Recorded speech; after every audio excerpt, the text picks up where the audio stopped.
ওয়ালা তাকরাবুজ জিনা ইন্নাহু কানা ফাহিশাতান ওয়া সাআ সাবিলা। এই আয়াতটি কোরআনের সেই অংশ যেটি মহানবী সাল্লাল্লাহু আলাইহি সাল্লামের 10টি বিখ্যাত আদেশের শামিল। কিছু সাহাবী বলছেন এটি হচ্ছে মুসা আলাইহিস সালামকে দেওয়া শিক্ষার মূলনীতিগুলোর অংশ। আবার মজার ব্যাপার হচ্ছে এই আয়াতটি যে সূরাতে তার নাম হচ্ছে বনী ইসরায়েলের সন্তানগণ। যাই হোক, এই বিশেষ আয়াতে আল্লাহ বলছেন তোমরা জিনা বা ব্যভিচারের নিকটবর্তী হও না, এটির ধারে কাছেও যেও না। তিনি এটা বলেননি লা তাজিনু, তোমরা ব্যভিচার করো না, ব্যভিচার করতে যেও না। তিনি বলেছেন তোমরা এর ধারে কাছেও যাবে না। অন্যভাবে বলা যায় এটা একটা কাজ এবং অনেকগুলো ছোট ছোট আচরণ যেগুলো কাজটির দিকে নিয়ে যায়।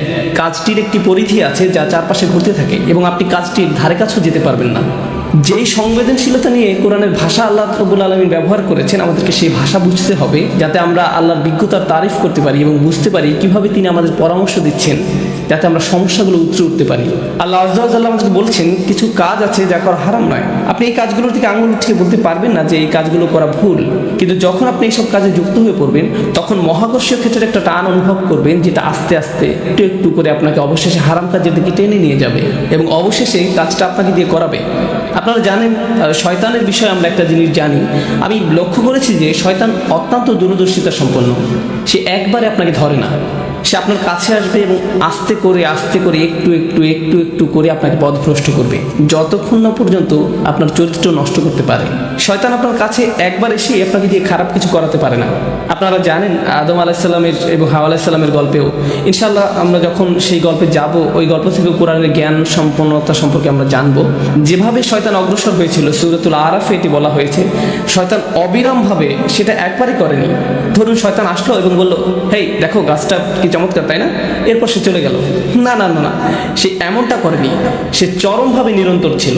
সে একটু একটু করে পথভ্রষ্ট করেছিল এবং তাদের মনের মধ্যে এমন এক ধারণা গেঁথে দিয়েছিল যতক্ষণ না তারা মনে করেছিল এটা তাদেরই অভিপ্রায়। আপনারা জানেন, এবং যখন মানুষ শয়তানের কথা শুনতে শুরু করে, এটি একই সূরাতে আল্লাহ বলছেন ইন্না ইবাদি লাইসা লাকা আলাইহিম সুলতান, আমার বান্দাদের উপর তাদের মানে শয়তানের কোনো কর্তৃত্বই থাকবে না। অন্যভাবে বলা যায় যেসব লোক সত্যিকারভাবে আল্লাহর কাছে আত্মসমর্পণ করে তাদের উপর শয়তানের কোনো কর্তৃত্ব থাকে না। কিন্তু যারা আশ-শায়তানু ইয়াউদুকুম ফাকরাউ ইয়ামুরকুম বিল ফাহশা, সূরাতুল বাকারা, শয়তান আপনাকে আদেশ করবে বিল্লাল্লাহপনা করার জন্য। অন্যভাবে বলা যায় যখন আপনি শয়তানের কথা একটু শুনবেন আপনি তাকে একটু শক্তি দিচ্ছেন, আপনি তার কথা আরেকটু ভালোভাবে শুনবেন তো আপনি তাকে আরেকটু বেশি শক্তি দিবেন। আর আপনি যখন তার কথা অবিরামভাবে শুনতেই থাকবেন একসময় সে আপনাকে আদেশ করবে। আপনি নিজেকে এমনভাবে বলবেন যে আমি আমার নিজেকে সাহায্য করতে পারছি না, আমি এটা জানিও না, আমি জানি না কি করে আমি কম্পিউটার বন্ধ করব, আমি জানি না কিভাবে প্রতি রাতে এটা হয়ে যায়, আমি জানি না কিভাবে আমি ওইখানে ওই চ্যাটগুলো করি, আতঙ্ককর ওয়েবসাইটগুলো লগ ইন করি, আমি এইসব কেন করছি, লিফটে অথবা যখন আমি রাস্তা হেঁটে যাই কেন আমার চোখ আমি নামিয়ে রাখতে পারি না, আমি নিজেকে সাহায্য করতে পারছি না, আমি জানি না কি করা উচিত। আর আপনি জানেন শয়তান আঁকড়ে ধরে, বেশ শক্তভাবে আঁকড়ে ধরে, বদ অভ্যাসযুক্ত চক্রের মধ্যে আপনাকে টেনে নিয়ে যাবে। আমরা বলতে পারি এটা আস্তে আস্তে খারাপ, আরো খারাপ এবং অধিকতর খারাপের দিকে টেনে নিয়ে যায়। আপনি যদি এটা স্বীকার না করেন তাহলে এটা অধিকতর খারাপের দিকে যায় আর এটা আপনার আত্মা একদম ধ্বংস করে দেয়। আল্লাহর সাথে আপনার সম্পর্ক নির্ভর করে আপনার অন্তর কতটা পরিষ্কার তার উপর। যতবার আপনি অশ্লীলতায় উদ্ভাসিত হন আপনার অন্তরের উপর আরো ময়লা, আরো অন্ধকার, আরো আবরণ ঢালতে থাকে এবং ঢালতেই থাকে যতক্ষণ পর্যন্ত না আপনি আল্লাহর কথা শুনবেন কিন্তু আপনার চোখে এক ফোঁটা পানিও আসবে না।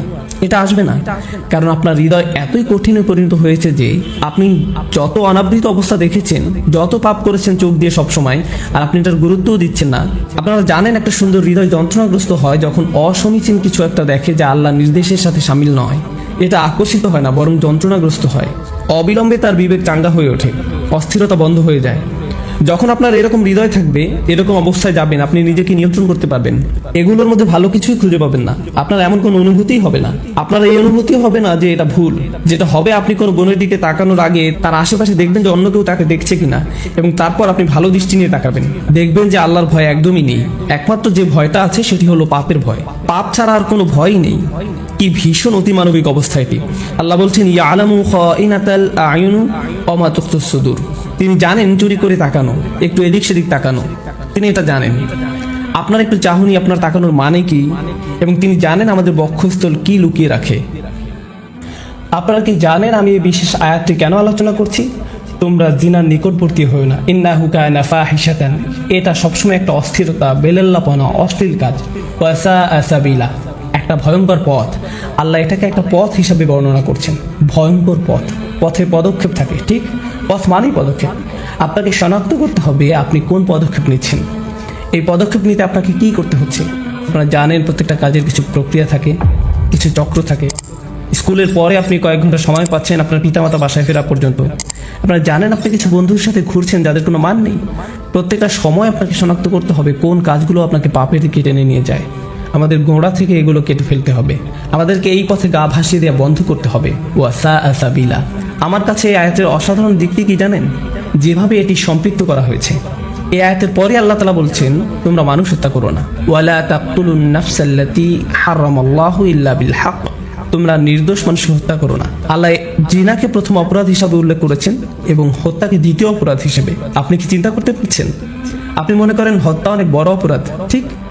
কিন্তু আল্লাহ বলছেন যখন আপনি অন্য মানুষের মর্যাদা লঙ্ঘন করবেন, এটি হচ্ছে ফাহশা। আপনি যখন মানুষকে নিয়ে এভাবে চিন্তা করবেন তখন আপনি নিজের এবং তার মর্যাদা লঙ্ঘন করবেন। আমরা যদি কাউকে হত্যা করি, আমরা তাকে শারীরিকভাবে হত্যা করি। আপনারা জানেন তার বেঁচে থাকার অধিকার লঙ্ঘন করি, আর ওটা হচ্ছে আত্মার হত্যা, ফাহশা। আর এটি হচ্ছে শারীরিক হত্যা, ফাতর। দুই রকমের হত্যা রয়েছে। তাই আল্লাহ তাআলা আত্মার হত্যার কথা প্রথমে বলেছেন। আমাদের সবার মান এত নিচে নেমে গিয়েছে যে একটা নতুন সিনেমা মুক্তি পেলে আপনি হয়তো অনেকগুলো ট্রেলার দেখে ফেলেছেন আর নিজেকে বলছেন, এখানে মাত্র একটা খারাপ দৃশ্য আছে। ব্যাপার না, এটি একটি PG-13। যেটা আগে PG-13 হওয়ার কথা ছিল, এখন সেটা PG। কাজে সব জায়গায় অশ্লীল দৃশ্য। এবং যে আত্মার মূল্য আমরা হারিয়ে ফেলেছি তার প্রতি আমাদের যত্নবান হওয়া উচিত। এটা আমাদের নামাজের উপর প্রভাব ফেলছে, দোয়ার উপর প্রভাব ফেলছে, আমাদের চরিত্রের উপর প্রভাব ফেলছে, এটা আমাদের পরিবারের উপর প্রভাব ফেলছে। এবং আমরা গুরুত্বও দিচ্ছি না। আমরা মনে করি এটাই জীবন, আমাদের সময়ের সাথে তাল মিলিয়ে চলছি, ঠিকই আছে, সবাই একই কাজ করছে, আমরা কি করতে পারি? তাই আপনি যেসব ছবি ফেসবুকে পোস্ট করছেন তার গুরুত্ব দিচ্ছেন না। আমি ফেসবুক ব্যবহার করা বন্ধ করে দিয়েছি। আমি বলছি না যে ফেসবুক ব্যবহার করা হারাম, আমি ব্যক্তিগতভাবে এটা ব্যবহার করতে পারছি না। আপনারা জানেন আমি এটা ব্যবহার করি না। আমি সামাজিকীকরণের জন্য কিছু একটা পোস্ট করলাম, কোনো ঘোষণা কিন্তু কিছু একটা শেয়ার করলাম, কিন্তু কিছু জিনিস দেখে আমি খুব মর্মাহত হয়েছি যে আপনি কিভাবে এটা করতে পারেন। আপনি একজন মুসলিম এবং কিভাবে আপনি এই ধরনের ছবি পোস্ট করতে পারেন? নিজের মর্যাদা নিজেই রাখুন, নিজের পরিবারের মর্যাদা বজায় রাখুন, নফসকে নিয়ন্ত্রণ করুন। চোখ দিয়ে তাকানো, চোখের জিনা থেকে বাকি সব শুরু হয়। অন্য সব কিছু এখান থেকে শুরু, অন্য সব কিছু চোখের জিনা থেকে শুরু। ইনশাআল্লাহ তাআলা আমি আপনাদের সাথে এই বিষয়ে ছোট ছোট টুকিটাকি কোরআন থেকে এই বিষয়ের উপর কিছু সংযুক্ত আয়াতের অংশ নিয়ে আরেকদিন আলোচনা করব। কিন্তু আজকে ইনশাআল্লাহ শেষ যে জিনিসটি আলোচনা করব তা হচ্ছে ফাহশা, যার অনুবাদ হচ্ছে লজ্জাহীনতা, উত্তেজনা, অশ্লীলতা। আরবি ভাষার কিছু নিয়ম আছে যেগুলো একই রকমের, ওয়াহাস এবং ফাহাস। ওয়াহাস মানে হচ্ছে বন্য প্রাণী, ফাহাস মানে হচ্ছে যে বন্য প্রাণীর মতো আচরণ করে। লজ্জাহীনতা এমন একটি আচরণ হিসাবে বর্ণনা করা হয়েছে যেটি বন্য প্রাণীর আচরণের মতো। আল্লাহ মানবকুলকে মর্যাদাবান করেছেন। আদম আলাইহিস সালামের উপর যে শাস্তি দেওয়া হয়েছিল সেটা হলো তার জামা কাপড় খুলে ফেলা হয়েছিল। আমাদের আদি পিতামাতার জামা কাপড় খুলে ফেলা হয়েছিল। এটা আল্লাহর পক্ষ থেকে একটা শাস্তি ছিল এবং অবিলম্বে তারা বুঝতে পেরেছিলেন যে তাদের উচিত নিজেদের ঢেকে রাখা।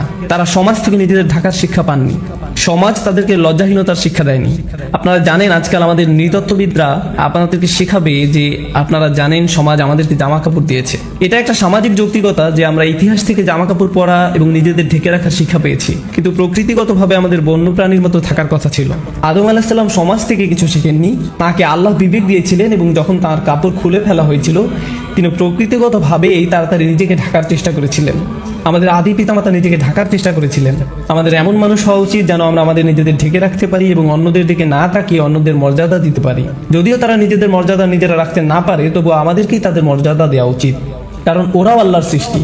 এবং আমাদের নিজেদের প্রতি সম্মিলিতভাবে মানবকুলের প্রতি বেশি সম্মান বোধ থাকতে হবে, তাদের দিকে না তাকিয়ে যেভাবে এক বন্যপ্রাণী অন্য প্রাণীর দিকে তাকায়।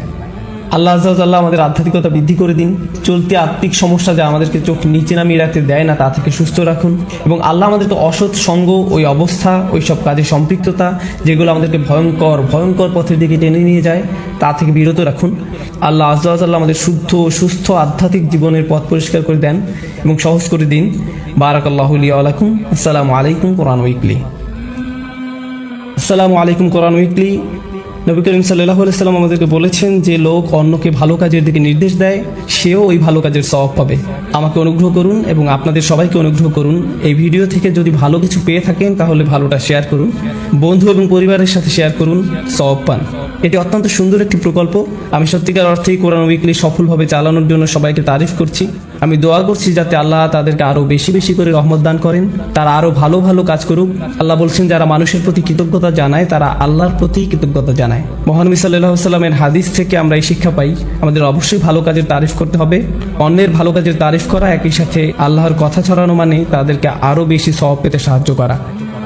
এরপর আল্লাহ গুরুতর একটি বিষয় নিয়ে কথা বলেন। এই বিষয় নিয়ে কথা বলে আমি আমার কথা শেষ করতে চাচ্ছি। যদিও আরো অনেক কিছু নিয়ে কথা বলা যেত, কিন্তু এই বিষয়টিকে আল্লাহ এত বেশি গুরুত্ব দিয়েছেন যা বলার মতো নয়। ঠিক যেভাবে 3টা আয়াত রয়েছে শেষ বিচারের দিন নিয়ে, এখানে পাচ্ছি ওয়াল্লাযীনা হুম লিফুরুজিহিম হাফিজুন ইল্লা আলা আজওয়াজিহিম আও মা মালাকাত আইমানুহুম ফাইন্নাহুম গায়রু মালুমিন ফামান ইবতাগা ওয়ারাআ যালিকা ফাউলাইকা হুমুল আদুন। 3টি আয়াত একই বিষয় নিয়ে আবারও একমাত্র অন্য আরেকটি বিষয় যা নিয়ে 3টি আয়াত এসেছে। এই তালিকায় একমাত্র আর কোন বিষয় নিয়ে 3টা আয়াত রয়েছে? শেষ বিচারের দিন, শেষ বিচারের দিন এবং শাস্তি। আর এরপর পরবর্তী যে বিষয় নিয়ে 3টা আয়াত এসেছে জানেন কি সেটা? বেহায়াপনা। আর তাদের কথা যারা কিনা নিজেদের লজ্জাস্থানকে হেফাজত করে। আমরা বর্তমানে বাস করছি চূড়ান্ত নির্লজ্জ এক পৃথিবীতে। এমন এক পৃথিবী যেখানে আপনার হাতের মুঠোফোন দিয়েই যে কোনো ওয়েবসাইট থেকে যে কোনো ভিডিও চালাতে পারেন অনায়াসে। পর্নোগ্রাফি ইন্ডাস্ট্রি বর্তমানে একটি $multi-trillion ইন্ডাস্ট্রি, যার উদ্দেশ্য এবং কাজই হলো আপনাদের প্রত্যেকেই যেন কোনো না কোনোভাবে এসব নোংরামির ভোক্তা হন এবং প্রতিটি নারী পুরুষ ও শিশুর সামনে এগুলো যেন উন্মোচিত হয় তা তারা আশা করে। আপনিও দেখবেন, আসক্ত হবেন এবং পরিণত হবেন আরও একজন ভোক্তায়। এটাই হলো আমাদের সমাজকে দিয়ে পর্নোগ্রাফির উপহার। এটা তৈরি করছে অমানুষ, মানুষকে পরিণত করছে পশুতে, যৌন বিকারগ্রস্ত মানুষে। এবং আপনাদের মধ্যেই দুর্ভাগ্যক্রমে কারো কারো এই আসক্তি রয়েছে এবং আপনারা এইসব জঞ্জাল অনলাইনে দেখছেন, আপনারা দেখেন এবং নিজেদের বিভিন্ন মোবাইল ডিভাইসে এবং অ্যাপে সেভ করে রাখেন। এবং এই নিয়ে আপনাদের ভিতরে আর কোনো খারাপও লাগে না, কেননা আপনারা নিজেরাই মনে মনে নিজেদের জন্য এগুলোকে গ্রহণযোগ্য ধরে নিয়েছেন। হয়তো মাঝে মাঝে এই নিয়ে একটু অনুশোচনা হয়, কিন্তু আবারও আপনি ফিরে যান সেদিকে। আপনি ভাবছেন অন্তত আমি তো কারো ক্ষতি করছি না, অন্য কাউকে তো দেখাচ্ছি না, নিজেই দেখছি, এইটুকুই ঠিক আছে। কিন্তু জানেন আসলে কি হচ্ছে? ভেতরে ভেতরে আপনার আত্মা নিঃশেষ হয়ে যাচ্ছে, আপনার সালাত হয়ে গেছে অন্তঃসার শূন্য। সে সময় আপনি একটু চোখের পানি ফেলতে পারেন না, কেননা আপনার হৃদয়ে আল্লাহর ভয় এতটাই কমে গেছে। কারণ হলো ওই সমস্ত নোংরামি যা আপনি দেখে আসছেন তারই ফলাফল। এগুলো আপনাকে পরিণত করেছে একটা মানুষরূপী পশুতে, যার ফলে আপনি এখন আর স্বাভাবিকভাবে তাকাতেও পারেন না। যখন একজন নারী আপনার পাশ দিয়ে যায়, আপনি যেন দেখেন একটা মাংসবিন্দু হেঁটে যাচ্ছে। আপনার 2 চোখ সর্বদাই নিরীক্ষণ করে বেড়াচ্ছে প্রত্যেককে। সারাটাক্ষণ আপনি হা করে তাকিয়ে থাকেন, চেয়ে থাকেন। চোখ নামিয়ে নিতে আপনার রীতিমতো কষ্ট হয়। যখন আপনি সাবওয়েতে কিংবা ক্যাম্পাসে অথবা যখন কর্মক্ষেত্রে নয়তো রাস্তা দিয়ে হেঁটে যাচ্ছেন, আপনি পারছেন না নিজেকে সংযত রাখতে। হয়তো একটা বিলবোর্ডের দিকে তাকালেন, আপনি দ্বিতীয়বার তাকান, তৃতীয়বার তাকান। এমন একটা সুযোগ আপনি হাতছাড়া করেন না যা দিয়ে আপনার অন্তরটা কলুষিত হয়। আপনি পরিপূর্ণভাবে একজন আসক্ত ব্যক্তি। তারপর কিনা আপনি আমাকে বলেন, ভাই নামাজে মনোযোগ আনবো কিভাবে? আপনি কোন দুনিয়া বাস করছেন? কোন জগতে আছেন আপনি? ভাইয়েরা আমার, বিশেষ করে ভাইদেরকেই বলছি, জানি কিছু বোনেরও এই সমস্যা রয়েছে। এটা অত্যন্ত দুঃখজনক বাস্তবতা। এটা একটা যুদ্ধ এবং এই যুদ্ধ যে কোনো সামরিক যুদ্ধের চেয়েও ভয়ঙ্কর। এটি সেই যুদ্ধ যা কিনা ধ্বংস করে দিচ্ছে আমাদের অন্তরকে।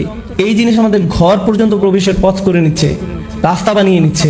আচ্ছা, আমিও চাই আমাদের সন্তানদেরকে এসবের হাত থেকে যতদূর সম্ভব বাঁচাতে, কিন্তু যখন আমার সন্তান স্কুলে যায়, সেটা ইসলামিক স্কুলে হোক না কেন, খুবই উজ্জ্বল সম্ভাবনা রয়েছে যে কেউ একজন হতে পারে তারই এক বন্ধু তার আইপ্যাড বা অনুরূপ কোনো মোবাইল ডিভাইস নিয়ে এসে বলবে, দেখো দেখো সবাই। এটা খুবই বাস্তব একটা চিত্র, মোটেই কাল্পনিক কিছু নয়। এর জন্যই আমাকে আমার সন্তানদেরকে প্রস্তুত করতে হবে এই কুৎসিত কদাকার জগৎ সম্পর্কে, যার মুখোমুখি তারা হবেই এক সময়। এর থেকে পালানোর আর কোনো পথ নেই, আসলে কোনো মুক্তি নেই। আপনারা ইসলামিক লেকচার দেখছেন ইউটিউবে, নিশ্চয়ই দেখে থাকবেন যে সেখানে যে কোনো ভিডিওর পাশ দিয়ে ফলো আপ ক্লিপগুলো দেওয়া থাকে, তার মধ্যে একটা না একটা বাজে জিনিস থাকবেই। আর আমার মনে হয় না এটা নিছক দুর্ঘটনা। এমন না যে সবকিছুতে আমি ষড়যন্ত্রের গন্ধ পাই, তবুও আমি মনে করি না এগুলো এমনি এমনি হচ্ছে। আর আপনাদের বেলায় আসলে কি হয়? আপনি একটা ভিডিও দেখছেন, পাশে একটা বাজে জিনিস দেখে ক্লিক করলেন, আবার আরেকটা ক্লিক করলেন, আবার আরেকটা ক্লিক করলেন, শেষ পর্যন্ত যে ওইসব জঘন্য কিছু একটা আপনি দেখে ফেললেন। ওয়াল্লাযীনা হুম লিফুরুজিহিম হাফিজুন। বিশেষত যখনই লজ্জাস্থানের ব্যাপার আসে, তারা তা হেফাজত করে। ভাই, আমার জন্য কি সমাধান? আমার কি বিয়ে করে ফেলা উচিত? দেখলেন না ওই দিন যেমন একজন জিজ্ঞেস করলো, আমি কিভাবে এখনই বিয়ে করতে পারি? না রে ভাই, এই জিনিসের সমাধান বিয়ে নয়। আপনি যদি একজন যৌন বিকারগ্রস্ত হয়ে থাকেন, তবে বিয়ের পরেও আপনি তাই থাকবেন। আপনার এখনই লজ্জা না থাকে, তো বিয়ের পরেও আপনার লজ্জা থাকবে না। সত্যি। আপনি ভাবছেন বিয়ের মাধ্যমে আপনার সমস্যা শেষ হবে? না, আপনার সমস্যা বিয়ে নয়, আপনার সাহায্য দরকার। আপনাকে এসব বন্ধ করতে হবে। আপনার নিজেকে এভাবে কষ্ট দিয়ে থামাতে হবে, নয়তো আপনার ভেতরে আর কিছুই অবশিষ্ট থাকবে না। কদিন আগে একটা ইমেল পেলাম একজন টিনেজ বালকের থেকে, যে কিনা পর্নোগ্রাফিতে আসক্ত। নামবিহীন ইমেল। সে লিখেছে, আমি নিজেকে মেরে ফেলতে চাই, আমি পারছি না বন্ধ করতে। আমি 11 বছর বয়স থেকে এগুলো দেখছি, আমার বাবা মা কিছু জানেন না। আমি এগুলো পড়ি আর কাঁদি, কারণ এই ছিল তো একা নয়, এরকম লক্ষ লক্ষ মুসলিম ছেলে মেয়ের আজ এই অবস্থা, লক্ষ লক্ষ। আমাদের ওদেরকে সাহায্য করতে হবে, যা কিছু পারি তাই করতে হবে। এগুলো প্রতিরোধ করার জন্য আমাদের $1 ট্রিলিয়ন বিজ্ঞাপন ব্যবস্থা নেই। আর এটাও আমার জন্য বলাটাও বাস্তবসম্মত হবে না যে এইসব ফেসবুক, ইউটিউব, টুইটার, ইন্টারনেট এসব হারাম। এটাই বাস্তবতা। এগুলো এখন অক্সিজেনের মতো একটা স্বাভাবিক ব্যাপার। আমরা শুধু যা করতে পারি তা হলো আমাদের তরুণদের সাথে এই বিষয়ে পরিপক্ক কথাবার্তা বলতে হবে এবং তাদের শেখাতে হবে কিভাবে এইসব জিনিসকে মোকাবেলা করতে হয়, এগুলোর ফাঁদে না পড়ে। এখানে যারা প্রাপ্তবয়স্ক আছেন, ইন্ডিয়ান মুভি দেখা বন্ধ করুন ভাই। আপনি কেন এইসব লেকচারে অংশগ্রহণ করছেন? কথা বলছেন সালাত নিয়ে, সালাতের গুরুত্ব নিয়ে, অথচ নিজেদের সংযম ধরে রাখতে পারছেন না। মা, মেয়ে, স্বামী, স্ত্রী, বোনেরা মিলে একসাথে যা ইচ্ছা দেখছেন, কি না দেখছেন। আল্লাহ, থামুন, বন্ধ করুন এসব, থামুন। ওয়াল্লাযীনা হুম লিফুরুজিহিম হাফিজুন, তারা তাদের লজ্জাস্থান হেফাজত করে। লজ্জাস্থানের হেফাজত করা মানেই যে ব্যভিচার, জিনা না করা তা কিন্তু নয়। এর মানে সেই সকল জিনিস থেকে বিরত থাকা যা আমাদেরকে ওই প্রলোভনের দিকে ধাবিত করে। তারা লক্ষ্য করে, তারা রক্ষা করে, তারা জানে লজ্জাবোধ হুমকির মুখে পড়ে, তারা বোঝে কিসে তাদের দুর্বলতা এবং আকাঙ্ক্ষা, চাহিদা সম্পর্কে। এই তীব্র আকাঙ্ক্ষা আসলে আল্লাহ আমাদের মধ্যে দিয়েছেন এবং সেটা আল্লাহ দিয়েছেন সঙ্গত কারণেই।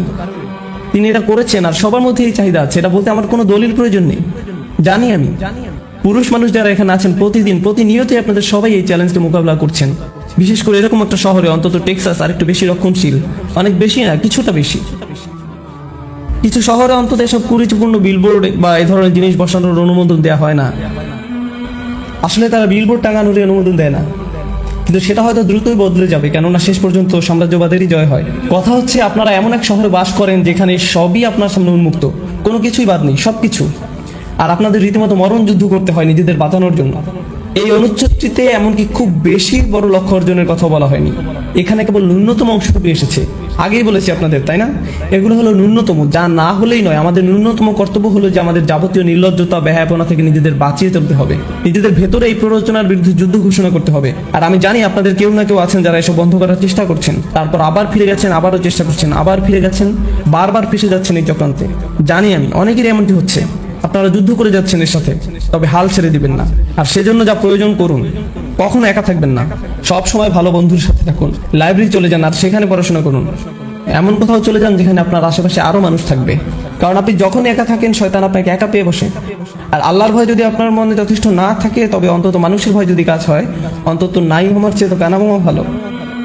আপনারা জানেন এসব কথা অন্যখানে আমি আগেও বলেছি, বাবা মায়েদের আরো বলছি, যদি আপনার বাসায় কম্পিউটার থেকে থাকে দয়া করে সেটা ল্যাপটপ না হয়, বাসার ডেস্কটপ রাখুন। আর মনিটরটা যেন বড় হয়। আর এটা নিশ্চিত করবেন কম্পিউটারটা যেন রান্নাঘর কিংবা খাওয়ার ঘরে থাকে, বসার ঘর ব্যবস্থা করবেন না। বাচ্চাদের ঘর তো নয়, এমনকি আপনাদের শোবার ঘরেও না, খাবার ঘরে কম্পিউটার রাখবেন, একদম সবাই দেখতে পাচ্ছে এমন দিকে মুখ করে।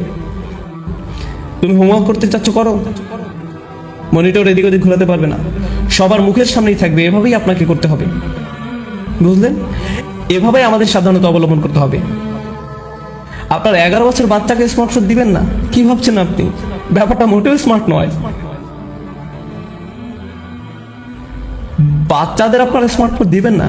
আমি কেন এমন দেখি যে ইসলামিক স্কুলে ক্লাস 2 বা 5 এর বাচ্চার হাতে আইফোন 5, আমার নিজের আইফোন 5 নেই, আর তাদের কি না আছে? কিসের জন্য? আপনারা জানেন এগুলো কত ভয়ঙ্কর হতে পারে? ইল্লা আলা আজওয়াজিহিম আও মা মালাকাত আইমানিহুম ফাইন্নাহুম গায়রু মালুমিন। আর তাদের স্বামী স্ত্রী ব্যতীত, তাদের অধিকারভুক্ত দাসী ব্যতীত সেক্ষেত্রে সংযত না হলে দোষের কিছু নেই। আল্লাহ বলছেন আমাদের এসব আকাঙ্ক্ষা রয়েছে এবং আমরা সেগুলো সম্পাদন করতে পারবো, পূরণ করতে পারবো, কিন্তু শুধুমাত্র আমাদের বৈধ স্বামী স্ত্রীর মাধ্যমে। কিন্তু এর বাইরে আমরা কোনো কিছু করতে পারবো না। আর একটা ব্যাপার, যখন মানুষ ওই সমস্ত জঘন্য জিনিসে আসক্ত হয়, অবিরতভাবে ওইসব নিয়ে পড়ে থাকে এবং অতিরিক্ত বেশি পরিমাণে সেসবের সংস্পর্শে থাকে, তাদের দাম্পত্য জীবন হয় দুর্বিষহ। ভোগ সুখ নিয়ে তাদের নিজেদের ভেতরে এক ধরনের অলীক এবং অবাস্তব ধারণা গড়ে ওঠে এবং তখন তারা নিজেদের স্বামী স্ত্রীর কাছ থেকে সেই সুখ খুঁজে পায় না। ঘরে ঘরে এগুলো নিয়ে অনেক বড় ফিতনা তৈরি হয়, পরিবার ধ্বংস হয়ে যায়, মুসলিম পরিবার। এগুলোই বর্তমান সমাজে আমাদের হচ্ছে। আল্লাহ তাদের সম্পর্কে বলেন যারা সালাত প্রতিষ্ঠা করে। তিনি বলেন, আমি বর্ণনা করছি যারা সালাত বা নামাজ প্রতিষ্ঠা করে, এগুলো হচ্ছে মওসুফ আল মুসল্লিন, সালাত প্রতিষ্ঠাকারী বৈশিষ্ট্য। আল্লাযীনা, সব আল্লাযীনাগুলোর প্রত্যেকটি হচ্ছে মুসল্লিদের এক একটি সিফাত বা বৈশিষ্ট্য। অর্থাৎ যারা সালাত কায়েম করে তারাই হলো সেসব মানুষ যারা নিজেদের সালাত কায়েমের ব্যাপারে নিয়মিত এবং অবিচল। এরাই হলো সেসব মানুষ। ফামান ইবতাগা ওয়ারাআ যালিকা ফাউলাইকা হুমুল আদুন। আর যারা কিনা এই সীমার বাইরে চলে যায় তারা মূলত আগ্রাসনে লিপ্ত। এইসব কাজে এক প্রকার আগ্রাসন।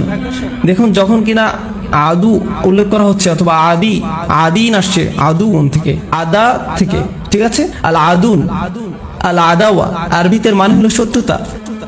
আল্লাহ বলছেন যারাই কিনা তাদের কামনা বাসনা চরিতার্থ করে হালাল পথের বাইরে, বিবাহের বাইরে, যারাই সেটা করে তারাই এক ধরনের সক্রিয় আগ্রাসনে লিপ্ত। প্রশ্ন হচ্ছে কার বিরুদ্ধে এই আগ্রাসন? কারণ আপনি যখন শত্রুর কথা বলেন তখন মাথায় আসে যে সে শত্রু কার শত্রু। যদি তারা শত্রুতে পরিণত হয় তাহলে কাদের জন্য শত্রু? আল্লাহ সেটা বলেনি, উল্লেখ করেনি কোন মাফউল বিহি কিংবা কোন জার মাজরুর। এর মানে কি হতে পারে জানেন? তারা তাদের নিজেদের শত্রু, তাদের পরিবারের শত্রু, তারা এমনকি আল্লাহর দেয়া শিক্ষার বিরুদ্ধেও শত্রুতায় লিপ্ত। বুঝতে পেরেছেন? এরাই হলো এই ধরনের মানুষ। আপনার আর আমার সবচেয়ে যে গুরুত্বপূর্ণ সম্পদ তা হলো আমাদের অন্তর, আমাদের হৃদয়। আর এই নির্লজ্জতা আমাদের অন্তরটাকে ধ্বংস করে দেয়, নিশ্চিহ্ন করে দেয়। সবচেয়ে মূল্যবান যে জিনিসটিকে আমাদের সুরক্ষিত রাখতে হবে তা হলো আমাদের ঈমান। আর এই সব নোংরা জিনিসগুলো আমাদের ঈমানকে নষ্ট করে দিচ্ছে, আপনাদের ঈমানকে দুমড়ে মুচড়ে ছিঁড়ে ফেলছে। এরকম হতে দিয়েন না আপনারা আপনাদের সাথে।